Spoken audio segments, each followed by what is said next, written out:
This is called On Wanting to Be a Rich Prosimetrist, or Physics Number 2, or a third iteration of a first sketch of a philanthropist reflecting on being rich.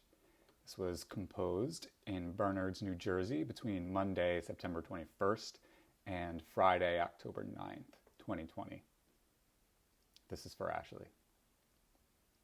How surprisingly exciting for the first time in my 21 years or so of creative writing, I sent a piece, a poem, to publishers. I felt a shiver as I electronically delivered it and finally considered sharing beyond Twitter, Instagram, Facebook, my blog, in creative writing workshops. What gave me the nerve to claim it might deserve, might be worth preserving in a literary journal or medium with operations beyond my immediate control, published by some other soul or souls? My original, initial hope was that my writings would go viral, explode on social media like fireworks, the glows flowing to the eyes of the publishing industry, inspiring their interest in me and offering me a book deal, an advance. Really optimistic, I know, but there's always a chance. And then look at it become a best seller. And even some of the literary critics deem it stellar. And all of a sudden, I'm rich. Which, however, I'd only attribute to luck, physics, inevitability, and fate. And either way, whether rich or poor, come whatever may in life, this concept of fate has weighed heavily on me, and I hate the limits on my control over it. Most specifically, its unfair portioning of fortune and misfortune in any given context. Some have special abilities, make billions, and live beyond 100 years, own beachfront homes on the Caribbean islands. Some only get minutes, suffer from treacherous disabilities, diseases, live in poor villages or slums on dirt, crumbs, and tiny sums, get raped and shot to death by heroin and guns. So I try to check my privilege and keep a modest perspective when I think about my ambitions, my ambitious wish to get rich.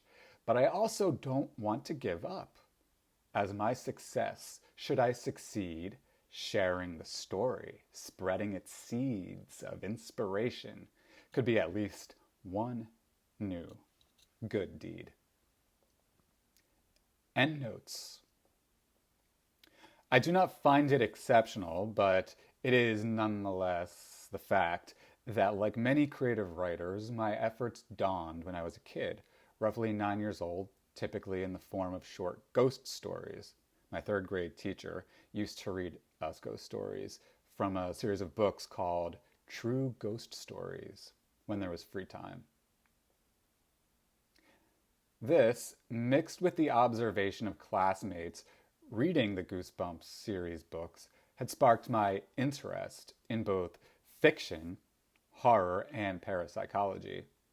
When I was roughly 11 years old, I began writing screenplays, mostly so I could start making my own, often monologue, movies. This was because, actually, my greater interest was acting. I wanted to be a movie star like John Travolta. I had watched Grease in an acting class.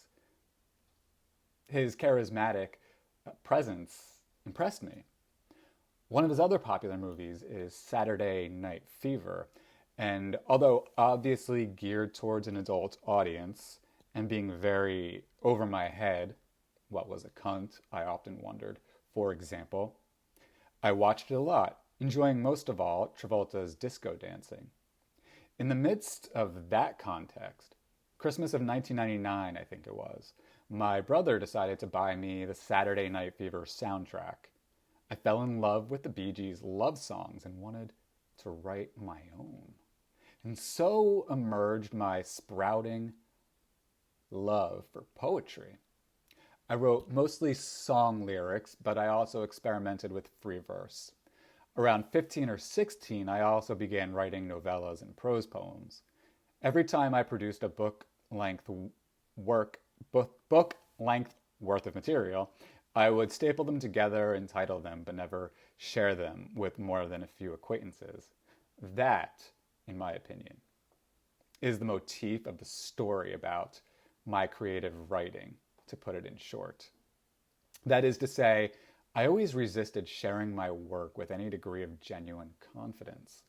In 2010, I did self-publish my book, Lovers, Other Stories, and Words, but the self-publishing was my effort to evade giving literary agents and book publishers the opportunity to reject my writings. After a year of trying to sell the self-published book, I quit the effort. Ever since, all of my attempts to gain recognition and readership were confined to my blogging and social media interactions. Why?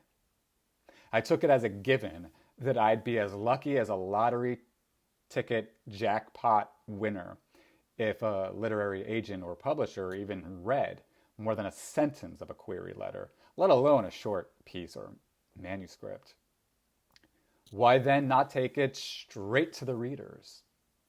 As soon as people started to like what I shared on Facebook, WordPress, YouTube, etc., via word of mouth, I'd go viral and capture the attention of publishers and attract a book deal that way.